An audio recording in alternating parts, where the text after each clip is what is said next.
one name rises above the others. He would not admit it, and so you must prove it to him by your applause now. Ladies and gentlemen, Mr. Tom Steele.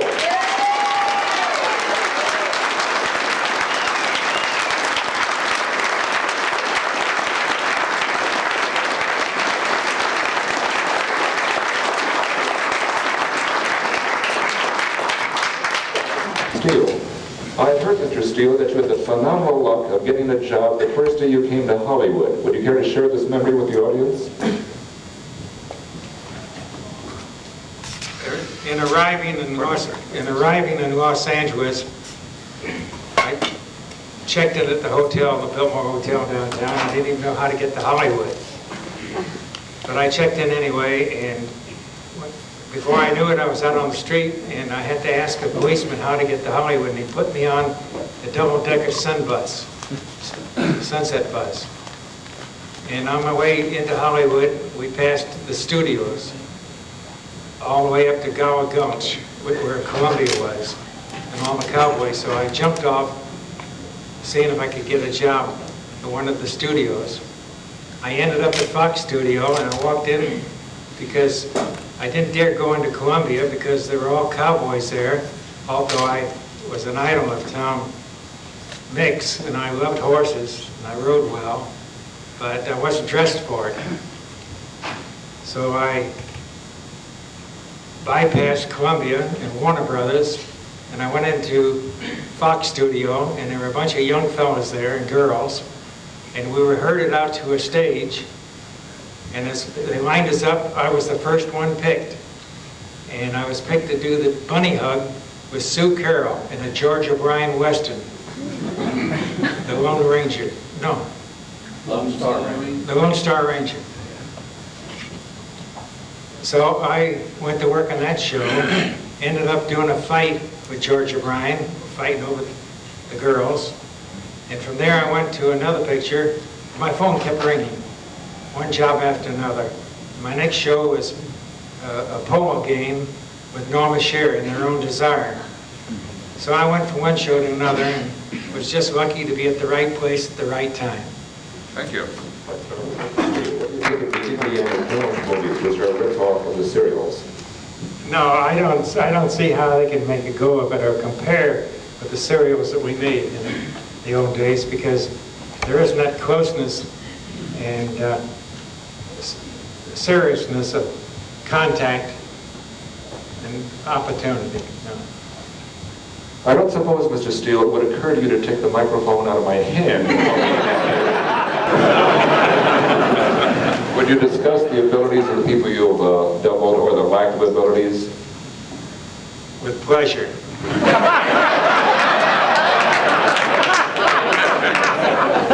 I want you to know that most all of the stars are quite capable of doing most all of the action that has been done for the show. But the company cannot afford to take the chance, because if he even just gets a scratch on his face, it'll hold up production. Most all of the leading men that I doubled were very capable. They needed help in staging it and routining it, but they had too big a job to memorize their dialogue, do the acting, and also the action too.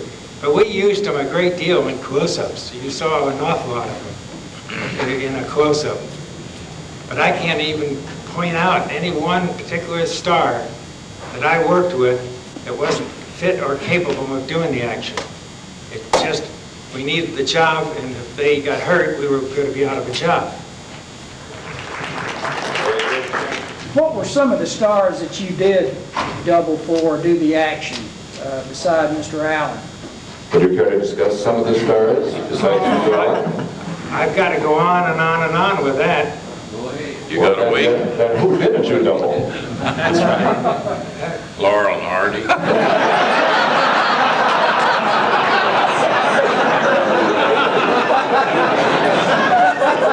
It so happens to be before my time. But I go way back, 51 years in the business. But Gary Cooper, many stars. Rod Cameron, Clayton Moore, Randolph Scott. Randy Scott, Henry Ford. Oh, so many. You name them, I doubled. Billy Barty. Billy Barty. Thank you. May we have it? Yes, sir. Mr. Steele, you mentioned a group called the Cousins yesterday, 9 of you. Would you tell us about that and who they were? Will you discuss the Cousins? It was widely agreed in the movie business that Republic stunt work was as good as you could get. And it was family style. A group of 9 stuntmen called themselves the Cousins because they helped each other out so many times they had the trust of family. Stuntman Tom Steele appeared in over 150 Republic films in virtually all of the great serials. He's the man behind the mask in The Masked Marvel. Those days was hard knocks. We all needed a job, and they paid cash those days, and you collected your pay that night at the window. We taught one another and experimented. Yes, when I first started in the business, I was fortunate to get in with several fellas, and we got along well on the job, so the result, there were others that joined us, and we ended up calling ourselves the Little Cousins, mainly because we helped one another, and in that group, we had some of the finest fellas with ability, acrobats, and athletes, of all-around athletes. So it wasn't but a very short time, with the help of production, that we were able to work and get things our way. We made a profession of it. You could almost say that we were engineers in setting up the job that had to be done. Do you want me to name the Cousins? Yeah. Dave Sharp, Jimmy Fawcett, and Kenny Terrell. They were acrobats. Dave Sharp they did shows, but Dave Sharp also had experience as an actor. And then there was Louis Tomei, a race driver, Kerry Lofton, a motorcycle car man, and Bud Wolf was a car man. And then there was Eddie Parker and myself. We were a couple of fellows from college, from school. I think that's the 9. Well, Dale, did you know? Dale Vincent? No. Later on, Dale Van Sickle and many others joined us. Like Duke Green, he was an old-timer. But we were competing with some old-timers in the business. They did their very best to eliminate us, but they weren't very successful. Oh, there are others that joined us, yes. But those are the original 9 that got a foot in the door. Thank you, Tommy. Another question, if you please? Yes, sir. Tom, I know Bill Whitney directed you some. Was he easy to work with or bad? I resent that question. Resent or resemble? You better not say anything, Bob, because I can hang both those guys down at the end of the table. Are you going to be intimidated, Mr. Steele? After all these years, you come up with a question like that. And I have to face the man. But I'll be honest with you, if it wasn't for Bill Whitney, I wouldn't have been in the stunt work, in the picture business. He saw that I was hired on the first serial that I worked on and continued from there on. From the beginning of the picture to the finish, I was on the payroll. And I have Bill to thank for it. He was a new kid on the block. He shows up on a serial up at Iverson Ranch. Now, the ground at Iverson Ranch is just about like the cement outside of the split. And we're making an Indian cereal. And with no clothes on, he did about 14 saddle falls that day. And when he showed up the next day, I decided he had enough guts, he better become one of the members of the crew. Films as soon as I remember, Charge of the Light Brigade. Would you share some memories like that? Oh, yes. I had the pleasure of working on some big productions. The very first was Captain Blood with Errol Flynn, his first picture. Then I went on from that to The Charge the Light Brigade and Gunga Din. I'm mentioning those because they were the big production and the big pictures at that time. But it was quite an experience working on the Charge the Light Brigade because we went up to Sonora, hidden more or less, because at that time the Humane Society stepped in and stopped them from doing running W's and pitfalls with the horses. It was killing them off. And so we snuck up with a second unit to Sonora, and they had watchmen out looking to see that none of the natives or anybody came to catch us at it. And we did the charge, and I want to tell you, it was the real thing.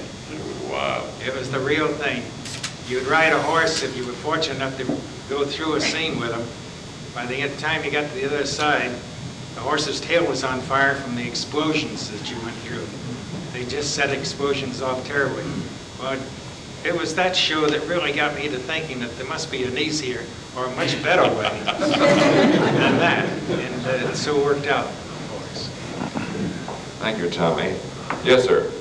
Like Mr. Steele that talked about the mass marvel and if you want to call it, not controversy, whatever, about the ending where you were left off the credits and they had to so-called redo the final thing about taking the mask off and it was another guy instead of you.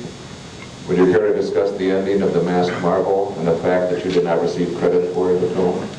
Well, in the first place, there were 4 inspectors that went through the show, and after each episode, the audience was supposed to, the way it was going, figure out who was the masked marvel, one of those 4. So to start off with, I was not the masked marvel. I was the double of one of those 4 men. But after the first episode, the audience, knowing me from past performances, recognized me as Tom Steele, even after the producer dubbed in another voice. I did quite a bit of dialogue as the masked marvel. But he dubbed in another voice, thinking it would change my character. Well, it didn't. So therefore, at the end of the show, they took one of the fellas and made him the masked marvel. They would have been successful in proving to the audience that one of them was if they had shot the routines and cut in shots of one of those principles, which we do in all our fights and action shots. But it was me constantly, whether it was running away or towards the camera or across the camera, and I didn't have to hide like a double does to a certain extent. And that is one of the reasons why you never see them lose their hats. And that used to annoy me terribly, but there was a reason for that. Once you distinguish the cowboys, the good with the white hat and the heavy with the black hat, and once their hats are off, they're not cowboys anymore. And also, to match up with another sequence, that he has to have the hat, so if he lost his hat in a fight, in a barroom fight, they couldn't take time to have him looking for it because he had to get out of there. So there are things that you can pick and find fault with. But I was never considered or supposed to be the masked marvel. But the audience, the young kids, said, that's it, Tom Steele. You still do.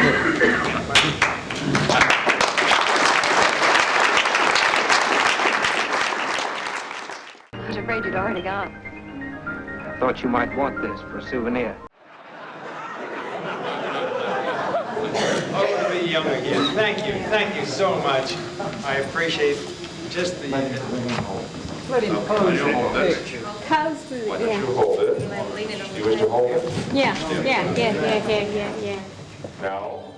3 old Republic friends gather at the Knoxville, Tennessee, Western Film Festival in 1990. Tom Steele, Rex Allen, director Bill Whitney. Photo courtesy of Grady Franklin. Tom Steele, born Thomas Skiach, June 12, 1909, and passed October 30, 1990.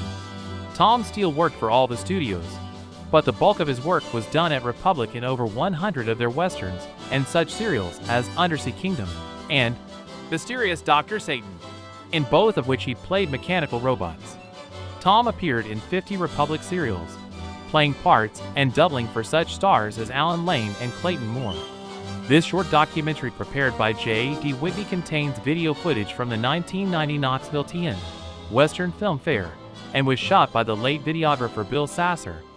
Included are clips of Tom's appearances in the documentary, The Republic Picture Story. We have provided some additional links. https://n.wikipedia.org/wiki/Tom_Steele_Stuntman. https://www.imdb.com/name/nm0824685. http://westernclippings.com/stuntman/Tom Steele_stuntman.shtml.